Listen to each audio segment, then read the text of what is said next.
Ellie prépara du café et attendit chaque minute s'étirant comme une éternité. L'appel arriva à 9h15. La voix d'Ethan sèche et professionnelle. « C'est terminé, nous rentrons. Le patron va bien. » Les jambes d'Ellie faillirent céder de soulagement. Elle se laissa tomber sur le canapé, le téléphone pressé contre l'oreille. Que s'est-il passé ? Débrief complet quand nous arrivons, 30 minutes. Il raccrocha. Ces 30 minutes furent les plus longues de la vie d'Ellie. Elle fit les 100 pas dans l'appartement, incapable de rester assise, repassant dans sa tête toutes les possibilités terribles. Quand la porte d'entrée s'ouvrit enfin, Nicolas entra suivi d'Ethan et de 3 autres hommes, tous avec l'air d'avoir traversé l'enfer. Nicolas n'avait plus sa veste de costume. Sa chemise blanche était tachée sur la manche gauche, le tissu déchiré révélant un bandage en dessous. Son visage était sali de poussière et de ce qui pouvait être des résidus de poudre. Mais il marchait, parlait, vivait. « Vous êtes blessé ?» dit Ellie en allant déjà vers lui. « Éraflure, la balle a pris l'extérieur du bras. Ethan l'a pansé sur place. Je vais bien. » Nicolas attrapa ses mains avant qu'elle puisse toucher la blessure. « Ça a l'air pire que ce que c'est. Asseyez-vous, laissez-moi regarder correctement. » Il ne protesta pas, s'installa simplement sur le canapé pendant qu'Ellie récupérait la trousse de premier secours qu'Ethan gardait approvisionnée. Elle découpa prudemment le pansement de terrain révélant une longue blessure superficielle le long de son biceps. La balle avait déchiré peau et muscles, mais n'avait rien touché de vital. La plaie avait été nettoyée et pansée correctement, mais elle le refit quand même ayant besoin de faire quelque chose d'utile avec ses mains tremblantes. « Racontez-moi ce qui s'est passé, » dit-elle en travaillant. Nicolas grimaça légèrement quand elle appliqua un antiseptique frais. Nous sommes entrés à l'aube comme prévu. L'entrée initiale s'est déroulée sans accroc, résistance minimale au périmètre. La majeure partie de leurs forces était concentrée à l'intérieur du bâtiment principal. Nous avons d'abord sécurisé les structures extérieures, donné à chacun l'occasion de se rendre. Environ la moitié l'a fait. Les autres se sont repliés pour défendre le bureau central, où Arben coordonnait. Il s'interrompit pendant qu'elle enroulait de la gaze propre autour de son bras. Les combats ont été intenses pendant environ 40 minutes. Couloir étroit, visibilité limitée. L'équipe d'Ethan a sécurisé les sorties sud, empêchant toute fuite par là. Mon équipe a progressé dans le couloir principal. Finalement, nous avons acculé Arben et ses 3 principaux lieutenants dans le bureau. Face à face pendant 10 minutes, pendant que nous négocions les conditions. Il s'est rendu. Il a fini par comprendre, dit sèchement Nicolas. Des représentants des familles Vital et Ricci étaient là comme témoins. Nous avons clairement établi que ce n'était pas seulement à propos de moi. 3 familles italiennes unies contre l'expansion albanaise. Nous affronter tous et tout perdre ou accepter les conditions et repartir intacts. Arben n'est pas stupide. Il était en infériorité numérique à 3 contre 1 sans issue et sans renfort. Il a accepté les conditions. Ellie finit de fixer le bandage et se recula. Quelles conditions ? Retrait complet des territoires de Manhattan et du Bronx. Aucune opération, aucune revendication, aucune présence. Ils retournent dans leurs zones établies à Queens et y restent. En échange, nous n'engageons pas d'action supplémentaire contre leur organisation. Nicolas fléchit prudemment son bras testant le bandage. Et surtout pour vous, la menace contre vous prend fin immédiatement et définitivement. Ce point n'était pas négociable. J'ai été très claire. Si vous arrive quoi que ce soit, l'accord est caduc et une guerre totale commence avec Arben comme première cible. Il a accepté ça. Il avait un pistolet pointé sur la tête et 3 représentants de famille lui expliquant exactement ce qui arriverait s'il refusait. Oui, il l'a accepté. Nicolas l'attira plus près de son bras valide. C'est fini, Ellie. La guerre les menace la prime. Vous êtes en sécurité maintenant. Les mots auraient dû provoquer un soulagement immédiat. Au lieu de cela, Ellie se sentit engourdie, incapable de vraiment comprendre que le cauchemar était en train de se terminer. Comme ça, il accepte et c'est fini ? Ce genre d'accord a du poids, dit Ethan depuis l'autre bout de la pièce. Ils ont été conclus devant des témoins neutres d'autres familles. Les rompre signifierait une guerre non seulement avec nous, mais avec tous ceux qui ont été témoins des conditions. Arben ne prendra pas ce risque. C'est d'abord un homme d'affaires. Il respectera l'accord parce que le violer coûterait plus cher que son orgueil ne vaut. Le téléphone de Nicolas vibra. Il le consulta et hocha la tête. Les autres familles confirment. La nouvelle se répand dans le réseau criminel. La menace albanaise contre vous est officiellement terminée. Quiconque s'en prend à vous maintenant le fait sans l'appui d'Arben et violerait un accord attesté. C'est une condamnation à mort dans ce monde. Élie les regarda tour à tour, ayant encore du mal à y croire. Donc, je peux rentrer chez moi? Retourner à mon appartement? Vivre normalement? Oui, dit simplement Nicolas. Même si j'espère que vous choisirez de ne pas le faire. Que voulez-vous dire? Il se leva, se dirigea vers la fenêtre malgré sa blessure. Pendant les négociations avec Arben, il y a eu des discussions parallèles avec d'autres parties. Des usuriers de Détroit, précisément. Ceux à qui votre père devait de l'argent. J'ai racheté sa dette, la totalité des 11 500 $, et je l'ai annulée. Cette vulnérabilité n'existe plus. Le souffle d'Élie se bloqua. Vous aviez dit que vous ne le feriez pas. Je vous ai dit que je ne voulais pas. Vous avez dit que vous ne vouliez pas de charité ni me devoir des faveurs, l'interrompit Nicolas. Ce n'est ni l'un ni l'autre. C'était l'élimination stratégique d'une faiblesse potentielle. Tant que ces dettes existaient, quelqu'un pouvait les utiliser comme pression ou levier. J'ai supprimé cette possibilité. La dette n'existe plus. C'est encore vous qui contrôlez ma vie. C'est moi qui vous protège entièrement. Il se tourna vers elle. Et il y a autre chose. Le restaurant que votre père a perdu. Celui que votre grand-mère avait construit à Détroit. J'ai retrouvé le propriétaire actuel qui essayait de s'en débarrasser depuis 2 ans. Je l'ai acheté par des intermédiaires. La propriété est maintenant à votre nom, légalement transférée. Vous en êtes propriétaire, libre de toute dette. Élie se leva lentement, son esprit luttant pour assimiler l'information. Vous avez acheté le restaurant de ma grand-mère? Le bâtiment et le terrain, oui. Ce que vous en ferez vous appartient entièrement. Le vendre, le rouvrir, le démolir et construire autre chose. C'est à vous. Elle aurait dû être en colère. Elle aurait dû se sentir manipulée ou contrôlée. À la place, elle sentit quelque chose se fissurer dans sa poitrine. Une blessure qu'elle n'avait pas réalisé porter depuis 6 ans. Le restaurant que son père avait perdu, le symbole de ses échecs et de la destruction de sa famille, était à elle maintenant. Plus un fardeau. Une possibilité. Pourquoi? Sa voix sortit rauque. Parce que vous méritiez une clôture. Parce que cet endroit signifiait quelque chose pour vous, au-delà de l'argent ou de la propriété. Parce que je peux vous donner cela, et cela ne me coûte rien, comparé à ce que vous avez sacrifié à cause de moi. Nicolas revint vers elle. Et parce que j'essaie de vous montrer que ce que je ressens pour vous n'a rien à voir avec le contrôle ou l'obligation.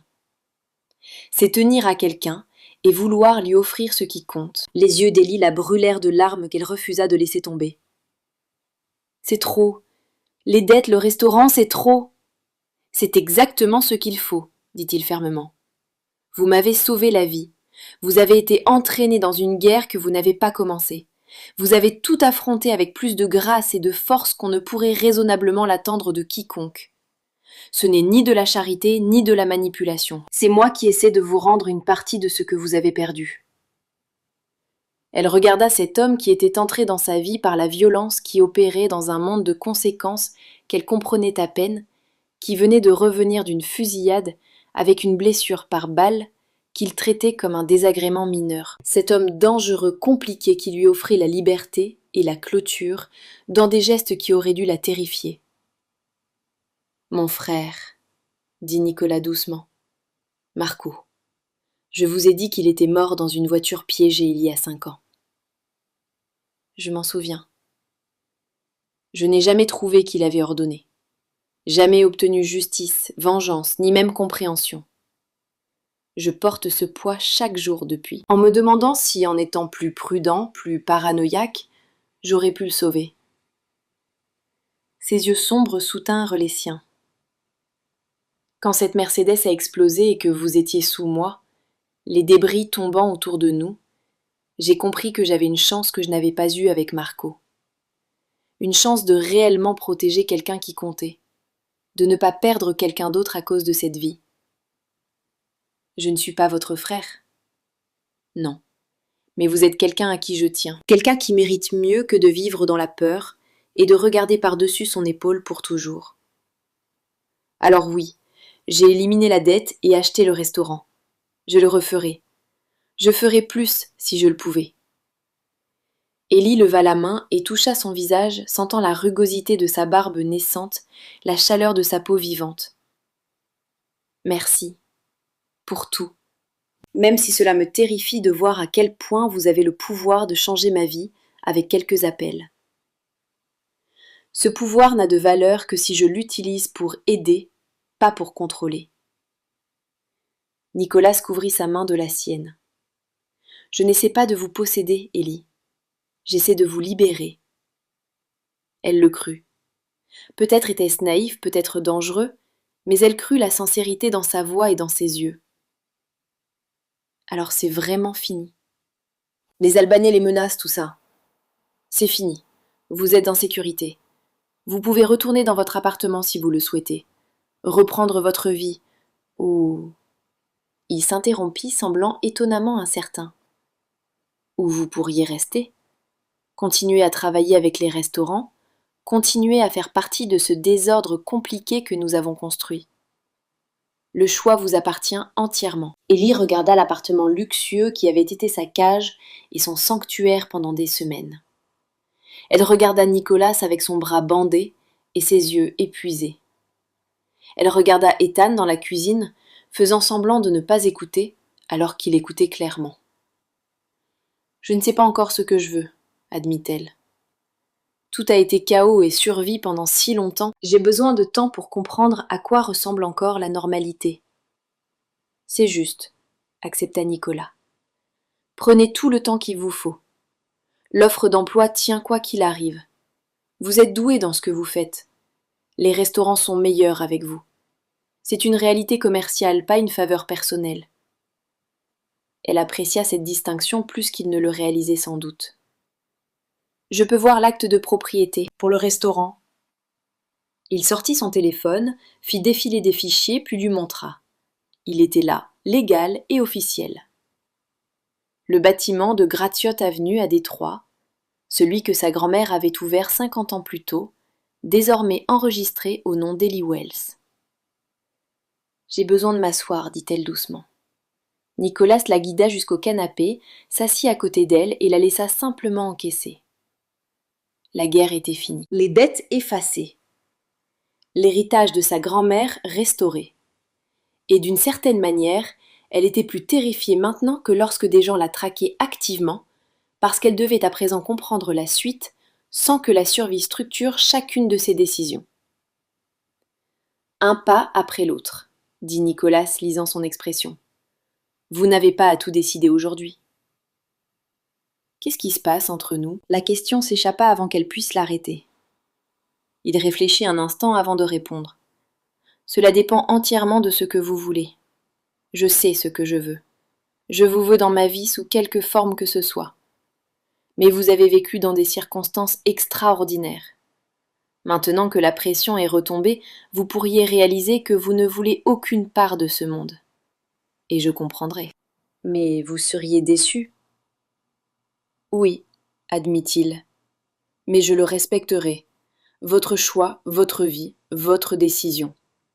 Pas de pression, pas de manipulation. Seulement un désir honnête et l'acceptation respectueuse de ce que vous choisirez. Élie s'appuya contre lui, avec précaution attentive à son bras blessé. Je n'ai pas de réponse maintenant. Je sais seulement que je suis épuisée, soulagée et terrifiée. C'est normal après tout ce que vous avez traversé. Nicolas déposa un baiser sur le sommet de sa tête. Reposez-vous. Digérez. Trouvez vos réponses. Je ne vais nulle part. Ils restèrent assis ensemble en silence, tandis que la ville bougeait derrière les fenêtres, tandis que la vie continuait pour des gens qui ignoraient à quel point ils avaient frôlé une guerre dans leur rue. Et Ellie, pour la première fois depuis des semaines, se permit d'imaginer un avenir qui ne serait pas défini par la peur. 3 mois avaient une façon de tout changer et de ne rien changer en même temps. Ellie se tenait devant le miroir de son appartement de l'Upper West Side, ajustant l'encolure de sa robe bordeaux. La couleur était riche sans être voyante, élégante sans effort excessif. Parfaite pour la réouverture de ce soir au Fior et Doro, le restaurant où tout avait commencé, avec le feu, la violence et un fil rouge qui n'aurait pas dû être là. L'appartement autour d'elle était le sien, vraiment le sien, payé avec le salaire qu'elle gagnait en dirigeant les opérations culinaires de 3 restaurants. 2800 $ de loyer par mois sortaient de son compte bancaire avec régularité. Pas de faveur, pas de ficelle. Seulement un travail honnête, rémunéré équitablement. L'espace était plus petit que chez Nicolas, évidemment, mais il contenait ses meubles, ses livres, les vieilles fiches de recettes de sa grand-mère encadrées sur le mur de la cuisine. Elle avait quitté l'appartement de l'Upper East Side 6 semaines plus tôt, ayant besoin de se prouver qu'elle pouvait exister indépendamment dans cette nouvelle version de sa vie. Nicolas l'avait aidée à déménager sans se plaindre, sans jamais suggérer qu'elle devrait rester dans sa bulle protégée. Il comprenait ce dont elle avait besoin, même quand elle n'arrivait pas à l'exprimer clairement. Son téléphone vibra avec un message. « En bas, prends ton temps. » Ellie attrapa son manteau et son sac, se jeta un dernier regard dans le miroir et descendit. La berline noire l'attendait au bord du trottoir. Nicolas s'appuyait contre elle dans un costume anthracite qui coûtait probablement plus cher que toute sa garde-robe. Il se redressa en la voyant, son expression passant de neutre à quelque chose de plus chaleureux. « Tu es magnifique, » dit-il simplement. « Tu te défends pas mal toi-même. » Elle le laissa lui ouvrir la portière, glissant dans l'intérieur familier en cuir. Ils avaient trouvé ce rythme au fil des derniers mois. Travailler ensemble la journée, inspection de restaurants, planification de menus et formation du personnel. Dîner ensemble la plupart des soirs, chez lui ou chez elle, construisant lentement quelque chose qui semblait réel, au lieu d'être forgé par la crise. La relation physique s'était développée naturellement, prudemment, tous deux conscients qu'ils avançaient sur un terrain compliqué. Ellie avait donné sa déposition au FBI 7 semaines plus tôt, un entretien formel de 3 heures avec l'avocat de Nicolas présent. Elle avait décrit le voiturier, le fil rouge, l'explosion, tout ce dont elle pouvait se souvenir. Les agents avaient été professionnels, presque compatissants, comprenant clairement qu'elle s'était retrouvée prise dans quelque chose qui la dépassait. L'enquête sur la voiture piégée avait ralenti après le retrait des Albanais des territoires contestés. Sans coopération active des témoins survivants, et avec les principaux suspects ayant quitté la juridiction, l'affaire restait ouverte mais inactive. On avait dit à Ellie qu'on pourrait avoir besoin d'un témoignage supplémentaire si l'affaire avançait, mais elle n'y comptait pas vraiment. « Nerveuse ?» demanda Nicolas, tandis qu'il traversait la circulation du soir. « Un peu, » admit Ellie. « C'est étrange d'y retourner. La dernière fois que j'étais au Fior d'Oro, quelqu'un a essayé de vous faire exploser sur le parking. »« Service de voiturier différent maintenant, » dit-il sèchement. « Passez au crible. »